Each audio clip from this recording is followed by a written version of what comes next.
आज हम जिस चीज़ पे चर्चा करने जा रहे हैं, ये चर्चा का विषय आज से 150 साल पहले ही इसकी विस्थापित हो चुका था।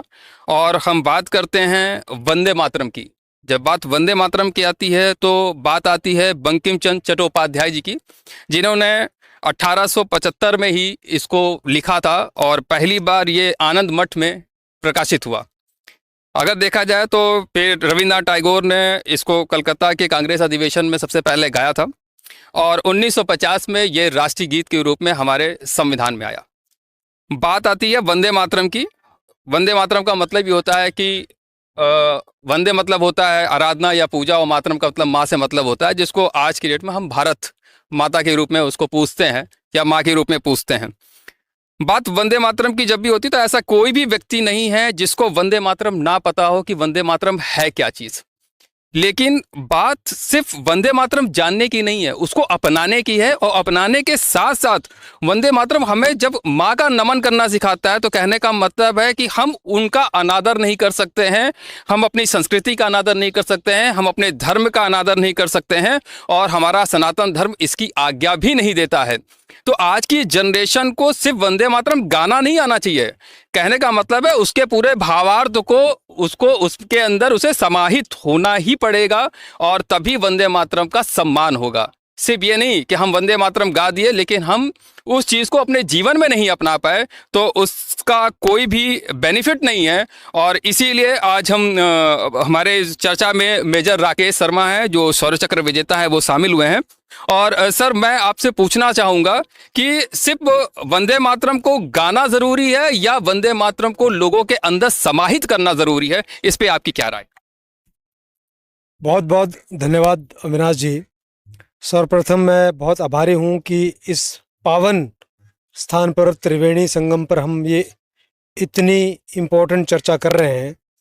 जैसा कि आपने अभी डिस्कस किया, हम जब वंदे मातरम शब्द का, इन शब्दों का जब हम इनके बारे में बात करते हैं तो शब्दार्थ या सिर्फ शब्दों तक इसको रिस्ट्रिक्ट रखना, ये मेरे हिसाब से एक इन शब्दों की बहुत बड़ी इंसल्ट है। अगर ये शब्द हमारा राष्ट्रगीत बने हैं और इतने सालों से हमारे बीच में ये एक जैसे जलधारा बह रही है वैसे प्रवाह कर रहे हैं, तो इसका साफ मायने है कि ये हमारे फाउंडेशन है, ये हमारे कल्चर का एक बहुत अहम हिस्सा है। और हम अगर अपने कल्चर के ऊपर गौर नहीं करेंगे, उसकी परवाह नहीं करेंगे, तो हम एक सेल्फ डिफिटिस्ट एटीट्यूड में चले जाएंगे। आप देखें कि विश्व के चाहे कितने भी अलग अलग भिन्न भिन्न देश हैं, डेवलप्ड कंट्रीज़ हैं, डेवलपिंग कंट्रीज़ हैं, पर वो अपने कल्चर से हमेशा जुड़े रहते हैं। और जब कोई सोसाइटी, कोई देश अपने कल्चर से और अपने सिविलाइजेशन से जुड़ा होता है, तभी उनकी फाउंडेशन स्ट्रांग होती है, तभी उस सोसाइटी की ग्रोथ होती है, तभी उस सोसाइटी के अंदर प्रोग्रेस आती है और हार्मोनियस की भावना होती है। अगर हम उसको दरकिनार करेंगे, उसका निरादर करेंगे, तो हम उसका, मैं ये कहना चाहूँगा कि उसका जो अंजाम होगा वो हमारे लिए अच्छा नहीं होगा, वो हमारे लिए नुकसानदायक होगा। आपने एकदम सही कहा है, क्योंकि हमारा जो धर्म होता है वो हमें बहुत कुछ सिखाता है। और कहने का मतलब है अगर हमारा दृष्टिकोण ही सही नहीं है तो मेरे ख्याल से हमारा फ्यूचर भी कभी सही नहीं हो सकता, क्योंकि वो हमारी नींव है। करेक्ट। इसीलिए कुछ लोग कहते हैं ना कि हम लोग अपने पद के पूजा करते हैं। पद का मतलब होता है हमारे पादुका अर्थात चरण से होता है, क्योंकि पैरों पूरे शरीर का जो वजन होता है वो हमारा पैर ही उठाता है। करेक्ट। इसीलिए हमेशा पद की पूजा होती है। लेकिन आज की डेफिनेशन में पद का मतलब ही लोगों ने चेंज कर दिया है, सिनेरियो ही चेंज कर दिया है। तो डॉक्टर पंकज गुप्ता, आप मेजर साहब की बात से क्या सहमत हैं? और दूसरी बात है कि आपको क्या लगता है कि ये जो सिनेरियो चेंज हुआ है, इस सिनेरियो को क्या आज बदलने के लिए किस प्रकार के सिस्टम की ज़रूरत होगी, या नई जनरेशन को हम कैसे इस सिनेरियो में ला सकें कि जो हम वो सोचते हैं, जो उनकी विचारधारा है, वो कहीं हमारी सनातनी धर्म की जो विचारधारा उससे काफ़ी दूर होते चले जा रहे हैं। तो उनको पास लाने के लिए ऐसा क्या आप कहना चाहेंगे कि ऐसी क्या चीज़ होनी चाहिए जिससे वो उनके बहुत करीब आ सके, उनकी विचारधारा? धन्यवाद। सबसे पहले तो मैं मेजर साहब ने जो अभी कहा उससे पूर्णतः सहमत हूँ। दूसरा, जो आपने पूछा कि इसको हम अपनी आगे आने वाली जो पीढ़ी है या जो अभी पीढ़ी चल रही है उसको कैसे इसके साथ जोड़ सकते हैं, तो इसमें एक महत्वपूर्ण बात मैं ये कहना चाहता हूँ कि सबसे पहले तो हमें उस जो वंदे मातरम हमारा गीत है उसके बारे में बच्चों को बताना पड़ेगा कि इसका मतलब क्या है, क्योंकि अब जो एजुकेशन यानी कि हमारी जो एजुकेशन है वो अंग्रेजी की तरफ ज्यादा है अपेक्षाकृत हमारे जो हिंदी या लोकल लैंग्वेजेस जो हैं राष्ट्रभाषा उनकी तरफ कम है। तो पहले हमें उसका मतलब समझाना पड़ेगा, क्योंकि जब तक आप मतलब नहीं समझाओगे तब तक वो एक तरीके से रट्टू तोता है, उनको समझ में ही नहीं आ रहा है कि क्या है, क्यों गाना है ये, इसका तात्पर्य क्या है। दूसरा कि हमारा धर्म एक ही है कि राष्ट्र प्रथम। अगर आप सनातनी हैं तो आपके लिए सर्वप्रथम राष्ट्र है, और राष्ट्र के लिए तो जो राष्ट्र के मानक हैं वो आपको समझने पड़ेंगे पहले तो, और उसके बाद ही आप उनको अपने बच्चों को या अपनी पीढ़ी को समझा पाएंगे। जब तक वो ये चीज नहीं समझेंगे तब तक हम लोग इस चीज में आगे नहीं बढ़ पाएंगे, और ये कुछ मूल बदलाव हैं जो हमें अपने लाने पड़ेंगे। हम देख रहे हैं कि जो डॉक्टर साहब भी सही कह रहे हैं कि हमारी जनरेशन को वंदे मातरम के बारे में समझाना पड़ेगा कि आखिर उसका अस्तित्व क्या है, उसकी हिस्ट्री क्या है, उसकी मंशा क्या है, उसको बनाया ही क्यों गया था, और उसको राष्ट्रीय गीत का दर्जा ही क्यों दिया गया, और उसका असली मकसद क्या है। असली मकसद सिर्फ ये नहीं है कि हम उसको गाएं या गुनगुनाएं। उसका मतलब है कि जिस प्रकार से कहते हैं ना कि अगर एक बाग में सारे फूल अलग अलग होते हैं लेकिन वो एक गुच्छे के रूप में दिखते हैं, तो वंदे मातरम हमको आपस में जोड़ता है, हमारी निष्ठा को देश के प्रति संजोता है। तो कहने का मतलब देश के प्रति विचारधारा उनके आज की जनरेशन को लाने के लिए, जिस प्रकार की एक हमारे जो सनातन धर्म की जनरेशन है वो एकदम अलग है और आज की जनरेशन एकदम अलग है। तो मैंने कहना कहता हूँ कि बहुत सारी ऐसी चीज़ें हैं जैसे सोशल प्लेटफॉर्म पे आज की डेट में आज की जो जनरेशन है वो सोशल प्लेटफॉर्म की तरफ भाग रही है। तो उसे आप अपने धर्म के प्रति, अपने राष्ट्रीय गीत के प्रति और अपने देश की साथ साथ सेना के प्रति कैसे आकर्षित करेंगे, उसके लिए आपकी क्या विचार होंगे कि आज की गार्जियंस को भी इस चीज़ को फॉलो करना चाहिए कि अपने बच्चों को कैसे हम डाइवर्ट करें उस तरफ। इसके बारे में आप क्या कहना चाहेंगे? देखिए, सर्वप्रथम तो पहली चीज है कि हमें अपने भारतीय दर्शन को जो है अपनाना पड़ेगा और उसका चिंतन करना पड़ेगा। भारतीय दर्शन में भारतीय जो मूल है हमारे धार्मिक, आध्यात्मिक और ऋषि मुनियों की ये जो है तपोभूमि रही है। और आज जिस तरीके से ग्लोबलाइजेशन हो रहा है उसमें भी हमें कहीं ना कहीं अपनी जो मूल जो जड़ें हैं उस पे वापस लौटना पड़ेगा। और मुझे लगता है वंदे मातरम वो राष्ट्रगीत था जिसको वो ना सिर्फ स्वतंत्रता का जो है आत्मा थी, बल्कि उसको न जाने कितने लोगों ने, हजारों लाखों के तादाद में लोगों ने इस गीत को सिर्फ गुनगुना के, बोल के, गा के शहीद हुए हैं। तो आज जो हम आज़ादी देख रहे हैं वो पूर्णता जो है वंदे मातरम की आत्मा की ध्वनि है, आत्मा से जो है निकली हुई वो आवाज़ है। और इसको जन जन तक पहुंचाना और ख़ास तौर से आज की जो युवा पीढ़ी है उस तक पहुंचाना बहुत ज़रूरी है, क्योंकि जब तक हमारी जो युवा पीढ़ी है, जो आने वाला हमारा भारत देश है, हम विश्व गुरु की तरफ बढ़ रहे हैं, तो भारतीय जो युवा हैं उनको अपने रूट्स में जाने की ज़रूरत है। आज आप देखिए योग की तरफ भी जो है पूरा विश्व जो है उसको अपना रहा है। योग हमारी अपनी मतलब विधि थी। और आयुर्वेद आयुर्वेद की तरफ भी जो है लोग मुड़ रहे हैं। तो इसी तरीके से हमारी जो भारतीय संस्कृति है उसके तरफ भी जो है लोगों को ले जाना ये हम लोगों का कर्तव्य है। आप सही कह रहे हैं। लेकिन आज का जो सिस्टम चल रहा है, जो 21वीं सदी चल रही है, अब तो हम लोग एक नया सोचते हैं, लिविंग रिलेशनशिप।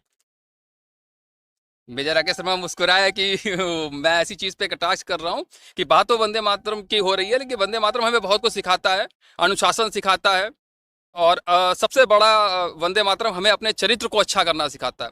लेकिन जो लिविंग रिलेशनशिप है और जो हमारा मैरिज रिलेशनशिप है, उन दोनों में बहुत डिफरेंसेस तो है ही हैं, क्योंकि मेरा मानना है कि जो मैरिज रिलेशनशिप होता है उसमें शादी के मंडप में एक बात कही जाती है कि हम दोनों मिल करके देश के विकास में या देश को अग्रणी बनाने में एक भूमिका निभाएंगे या एक नई जनरेशन का निर्माण करेंगे, जो हमारे लिविंग रिलेशनशिप में नहीं होता।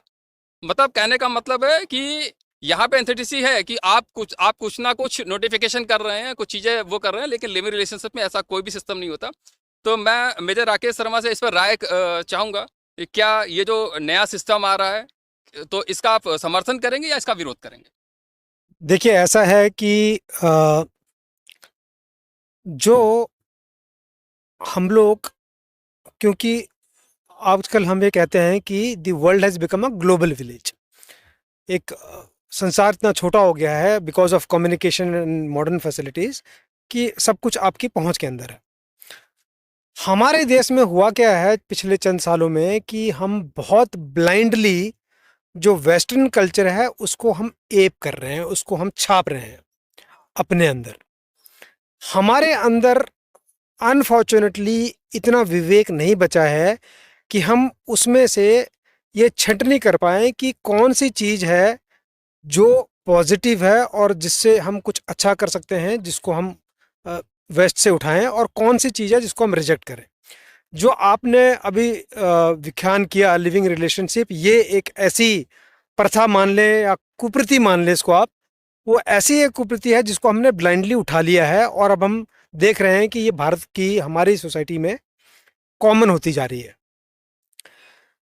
जबकि जो आपने बात की मैरिज, तो एक कहावत है कि मैरिज अपने आप में एक संस्था है, एक इंस्टीट्यूशन है जो सदियों से चली आ रही है विश्व में। और हमारे भारत में तो जब दो प्राणी आपस में मिलते हैं और आपस में जीवन निर्वाह करने का जो पूरा वो संचालन करते हैं, वो जो प्रथा निभाते हैं, तो उसका जो मायने होते हैं वो मायने होते हैं कि परिवार को जोड़ना, समाज को जोड़ना और सबको मिलाकर साथ में चलना। आप सही कह रहे थे, उसमें अकाउंटेबिलिटी आती है उनकी, अकाउंटेबिलिटी, रिस्पॉन्सिबिलिटी सबसे पहले आती है। सबसे पहले। ठीक है ना। आप जो है अपने जो आपके जो पूर्वज हैं उनकी तरफ जिम्मेवार हैं, आपकी जो आने वाली जनरेशन है उसकी तरफ जिम्मेवार है।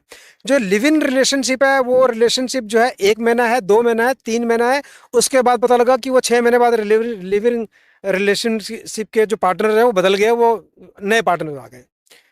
तो मैं इस चीज़ को बार बार ये कहता हूँ कि आप ज़रूर विश्व से सीखिए, आप अपनाइए, पर आपके अंदर इतना विवेक होना चाहिए कि क्या आपने अपनाना है और क्या आपने रिजेक्ट करना है। अनफॉर्चुनेटली हम सब कुछ ब्लाइंडली उसको एप किए जा रहे हैं। आप वंदे मातरम का जिक्र कर रहे हैं, अभी 2 दिन पहले की बात है कि एक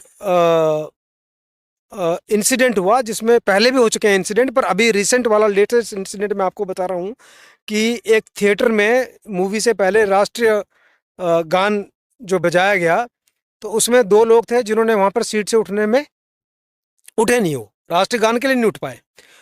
हैरानी की बात ये नहीं है कि चलो उठे नहीं, 2 लोग नहीं उठे, पर काफ़ी फिर उसके बाद ऑफकोर्स उनको काफ़ी लोगों ने उनका वो किया, वहाँ पर उनको वहाँ पर विरोध किया और उनको वहाँ से उठाया।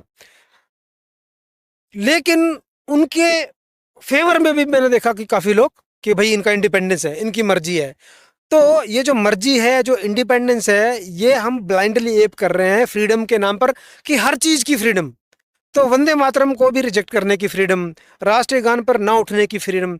ये जो फ्रीडम का जो दुरुपयोग हो रहा है, इस दुरुपयोग को और इस माइंडसेट को हमें समझने की जरूरत है एज ए सोसाइटी, और इसको हमें एज ए सोसाइटी यूनाइटेड रूप से रिजेक्ट करना पड़ेगा अगर हम अपने सिविलाइजेशन को आगे बढ़ाना और इसको स्ट्रॉन्ग करना है। तो बात हो रही है वंदे मातरम की। वंदे मातरम हमें बहुत कुछ सिखाता है, माँ की आराधना करना सिखाता है, और हमें एक प्रकार से समाज में जो अच्छाइयाँ हैं उसको अपनाना भी सिखाता है, और कुरीतियों से हमें दूर रहना सिखाता है। बात हो रही थी लिविंग रिलेशनशिप की। कहते हैं ना कि लिविंग रिलेशनशिप में कोई भी अकाउंटेबिलिटी नहीं बनती है, लेकिन जो शादी है, जो मैरिज है, जो हमारी प्रथा है, उसमें अकाउंटेबिलिटी बनती है। इस अकाउंटेबिलिटी को समझाएगा कौन? गार्जियंस जो हमारे हैं, वो उनका सबसे बड़ा योगदान होगा समझाने का, कि जो हमारे टीचर हैं या हमारा समाज, किसको सबसे ज़्यादा इससे फाइट करनी होगी आज की नई जनरेशन को सही रास्ते पे लाने के लिए। देखिए, वंदे मातरम एक बहुत ब्रॉड टर्म है, और कटने छटने के बाद वंदे मातरम में बहुत सारी चीजें, जिसमें हमने अपनी धरती जिसने हमको सब कुछ दिया है उसको विभिन्न प्रकार से कैसे पूजा जाएगा, कैसे हम इसको सम्मान देंगे। अब माँ काली के बराबर हमने रखा, अपनी जननी के बराबर हमने रखा, तो वो सारी चीजें हटा दी गई हैं। इसी प्रकार से जो समाज है हमारा, वो पहले अगर आप थोड़ा और समय करीब 50-100 साल पहले अगर आप चले जाएं, तो हमारा जो समाज था वो था कि हमारी ड्यूटीज क्या हैं। आज का जो हमारा समाज है, जो नई जनरेशन आई है, वो बात कर रही है कि हमारी अधिकार क्या है। ठीक है, पहले हमारी रिस्पॉन्सिबिलिटी पे थे कि हमारा माता पिता के प्रति एक क्या ड्यूटी रहेगा, हमारा समाज के प्रति क्या ड्यूटी है, हमारा किसान के प्रति क्या ड्यूटी है। हमें जो संस्कार दिए जाते थे वो ड्यूटी पे दिए जाते थे। आज उसका उल्टा हो गया है।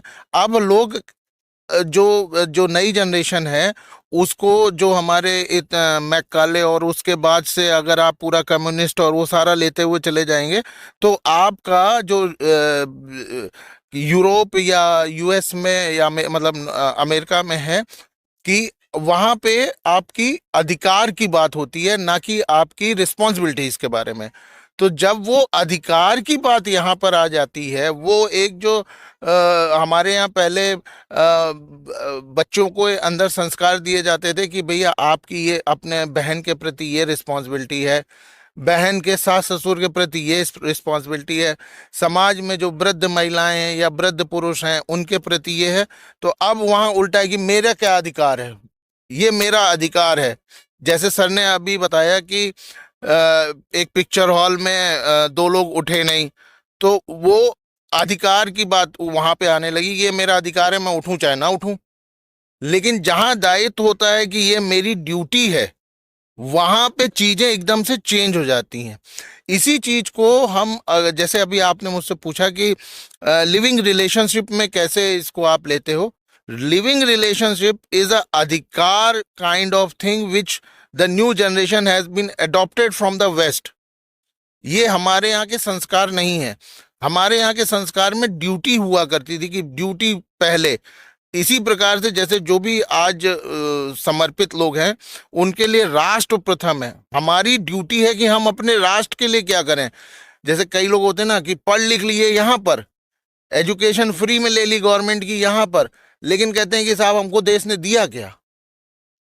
वो चले जाएंगे यूएस यूके अपने कि भैया वहां पे आपको पढ़ाई वो नौकरी अच्छी मिलेगी, पैसा अच्छा मिलेगा, और बाद में फिर वही तरसते हैं यहाँ पर आने के लिए। डॉक्टर साहब एकदम सही कह रहे हैं। बात आती है एक सुर एक लय की, क्योंकि वंदे मातरम हमें एक सुर में बोलना सिखाता है, एक लय में रहना सिखाता है।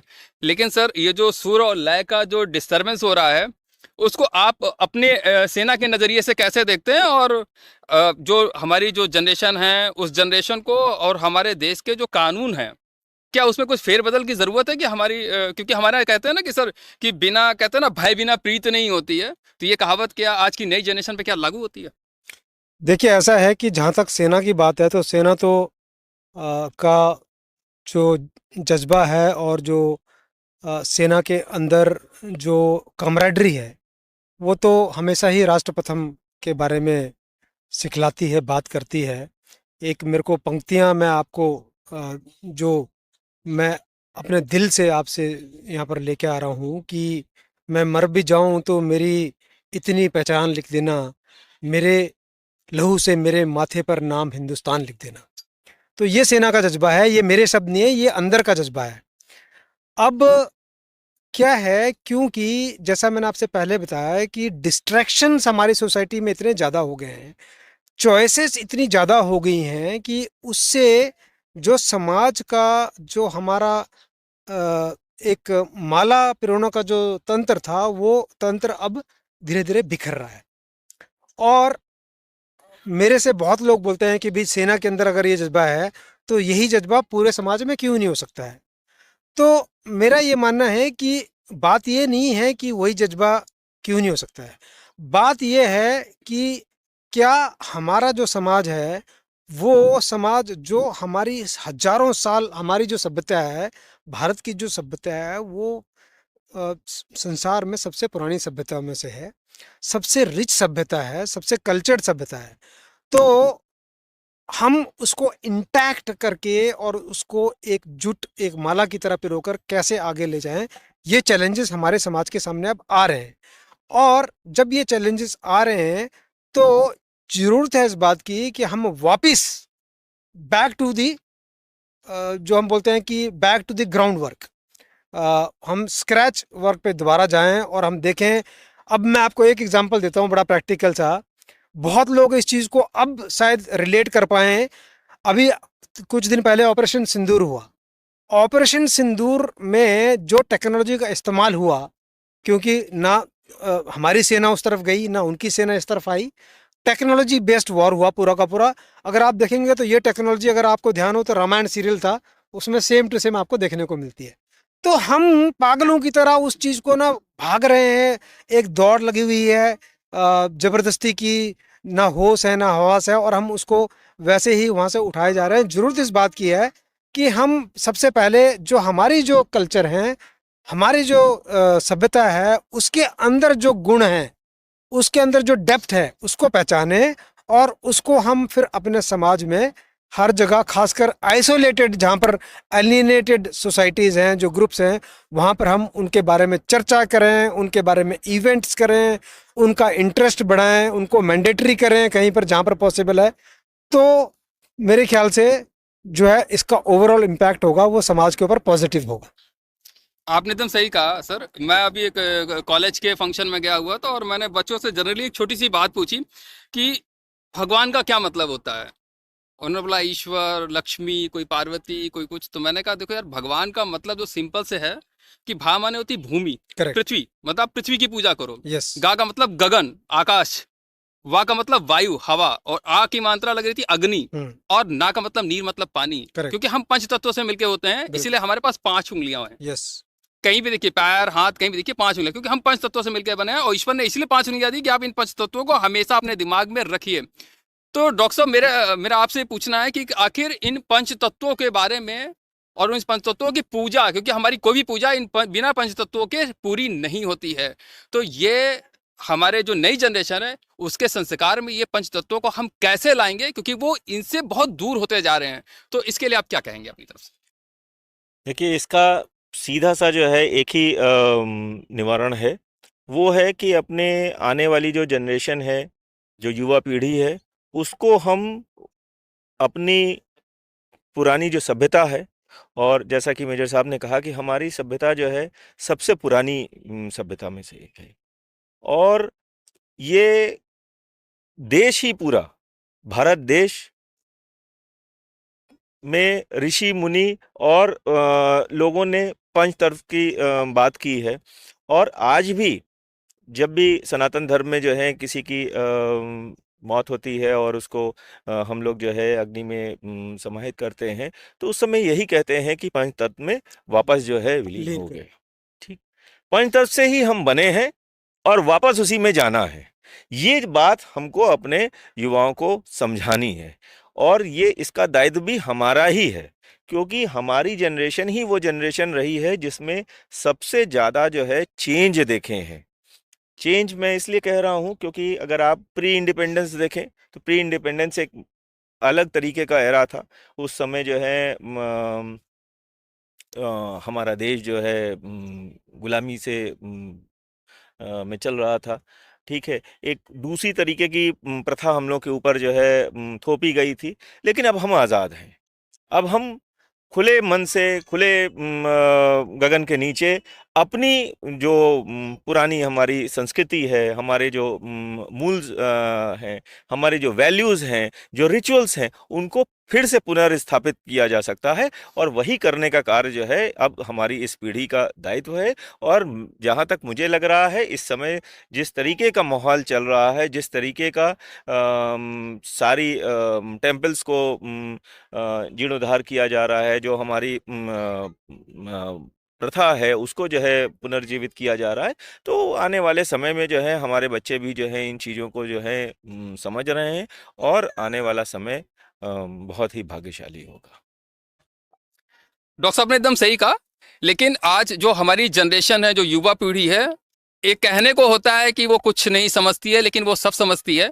एक सिंपल सी बात है कि अगर हम किसी व्यक्ति की डेथ होती है और हम उसकी शव यात्रा में जाते हैं तो कोई ये नहीं गाता कि बॉम्बे से आया मेरा दोस्त, कोई गाना नहीं गाता है। उसी प्रकार से जब हम किसी शादी के फंक्शन में जाते हैं तो हम उसका डांस होता है तो उसमें हम राम नाम सत्य नहीं बोलते हैं। जब इतनी समझ है तो क्या ये भी समझ किसी को बतानी पड़ेगी कि जब राष्ट्रगान होता है तो राष्ट्रगान में आपको खड़ा होना पड़ता है, और ये सबको पता होता है। इसमें किसी अधिकार या मौलिक अधिकारों की बात तो आती ही नहीं है। इस पे क्या कहेंगे सर आप? मैं तो शुरुआत से यही बोल रहा हूँ कि ये हमारे संस्कार हैं। डॉक्टर साहब ने जैसा कहा कि वो बीच में एक जो जनरेशन है जिसमें हम खुद आते हैं, हमें तो संस्कार दिए गए पर हम उसको कैरी फॉरवर्ड शायद नहीं कर पाए हैं उस तरीके से। अपनी व्यस्तताओं की वजह से अपने जीवन को एक सफल बनाने के दौड़ भाग में, पढ़ाई में हम उस चीज को शायद पीछे छोड़ दिए। यही वजह है शायद कि जो अब जनरेशन जो जिसको हम देख रहे हैं, जिसको देख करके हमें दुख होता है कि बताओ यार राष्ट्रगान चल रहा है उसमें नहीं खड़े हो रहे हैं, या हम नहीं गाएंगे, ये हमारे कल्चर में मजहब के हिसाब से नहीं है। तो ये गलत है। वो राष्ट्रगान जो हो रहा है वो हमारे उस राष्ट्रगान को अगर लोग समझेंगे तभी वो समझ पाएंगे कि हमें कितना सम्मान, मतलब एक गर्व की अनुभूति होती है। जब आपके अंदर एक गर्व की अनुभूति होती है तभी आप उसको उचित सम्मान दे पाते हो। ये बात आप सही कह रहे हैं डॉक्टर साहब, क्योंकि किसी भी देश की जो पहचान होती है उसका राष्ट्रध्वज होता है और उसका राष्ट्रगीत या राष्ट्रगान ही उसकी पहचान होती बिल्कुल है, और सही। उसके बाद ही नागरिक आता है उस जगह बिल्कुल। का। आप एकदम सही कह रहे हैं। मैं last question major Rakesh Sharma sir से पूछना चाहूंगा कि आखिर ये जो सारी जो प्रॉब्लम्स है इसकी अकाउंटेबिलिटी किसके ऊपर आनी चाहिए? देखिए, अकाउंटेबिलिटी तो ऐसा है कि है तो हम पूरे समाज के ऊपर ही, पर हम उसको समाज के ऊपर अगर ला देंगे तो मेरे ख्याल से उसका सॉल्यूशन नहीं मिल सकता है। क्योंकि समाज के ऊपर लादना ऐसा होता है कि जिसे बोलते हैं ना, भीड़ का कोई चेहरा नहीं होता, वैसे पूरे समाज का कोई चेहरा नहीं होता। तो जो हमारा जो कल्चर है, हमारा जो सिविलाइजेशन है, हमारी जो प्रथाएं हैं, और मैं इनके ऊपर बहुत ज़्यादा गर्व करता हूँ। क्योंकि मैं ये पाता हूँ कि आप देखेंगे कि जैसे अभी सर ने बात की योगा, तो हमारा जो ऋषिकेश है वो yoga capital of the world बन रहा है, और योगा को अब सारी दुनिया पहचानती है। It has become a international day bye UN. तो हमारा इतना रिच, इतना प्रभावी कल्चर है। हमें इसको एक जो मेरा अपना मेरी जो रिकमेंडेशन मान लें या मेरी सोच मान लें आप, वो ये है कि हमें एक संस्था के रूप में सरकार द्वारा एक ऐसा एक मैं कहूँगा कि एक सिस्टम बनाना चाहिए गवर्नमेंट के थ्रू, जिससे कि जो हमारे जो कल्चर की जो रिच टीचिंग्स हैं, जो इसकी सीख हैं, उन सीखों को स्कूल लेवल से ही, बचपन के लेवल से ही हमारे बच्चों को irrespective of the level of schools, private school हो गए, गवर्नमेंट स्कूल हो गए, उसके बाद जो है विभिन्न संस्थाएं अपने स्कूल चलाती हैं, ये हमको उस लेवल पे, जब जो कच्चा घड़ा है बच्चा, उस कच्चा घड़ा को शेप देने से पहले, पक्का होने से पहले, हमको इसको एक सिस्टमेटिक रूप से वहाँ पर इम्पैक्टफुल तरीके से लागू करना पड़ेगा, कि ताकि बच्चों को ये समझ आए कि जैसे फॉर एग्जांपल मैं आपको बोलता हूँ, जैसे मैं फौज से हूँ, तो एनसीसी जैसे एक संस्था है। अब एनसीसी एक ऐसी संस्था है कि देश भर में जो एनसीसी के कैडेट्स हैं, उनको उनके दिमाग में और उनकी जहन के अंदर देशभक्ति अपने आप आ जाती है। क्यों आती है? क्योंकि वो संस्था से जुड़े हुए हैं। ऐसे ही जैसे एनसीसी एक संस्था है, वैसे ही हमारे कल्चर को प्रभावी रूप से लोगों तक पहुंचाने के लिए, और उसके जो बेनिफिट्स हैं या उसकी जो देन है समाज के लिए, उसको उसको लागू करने के लिए ये सरकार को सीरियसली इसको इम्प्लीमेंट करना चाहिए एक संस्था के रूप में, और इसको पूरे देश में एक मैं कहूँगा कि वाइडर प्रोग्राम और पॉलिसी एस्पेक्ट को लेकर और इसको समाज में लेके आना चाहिए सरकार को।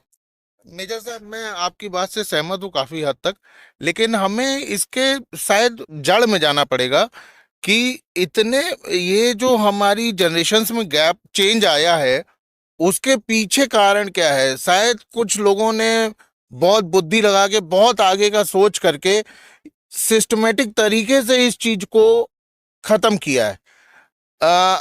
हमारे यहाँ पहले जॉइंट फैमिलीज होती थी, ठीक। तो जो युवक जो होता था वो कमाने के लिए बाहर जाता था। मान लीजिए जो घर की महिला है जो अभी नवविवाहिता है या विवाहिता है, उसकी वो खाना वगैरह बना रही है, तो बच्चों को कौन पालता था? दादी, बुआ, इस तरीके से। तो उनमें वो संस्कार दादियां देती थी, जो अब क्या है कि आपने एक तरीके से हमारे कल्चर को कर दिया कि भैया नौकरी नौकरी नौकरी। तो नौकरी लेने के लिए वो बड़े शहर गए, पति पत्नी अकेले हैं वहां पे, ज्यादा पैसा कमाने के लिए पति पत्नी दोनों काम कर रहे हैं, और बच्चे को कौन संभाल रही है? एक आया। तो वो भी नौकरी कर रही है, तो उसको इसी से मतलब है कि हम इसको खिला दें, इसको पिला दें, इसको सुला दें। वो संस्कार नहीं दे रही।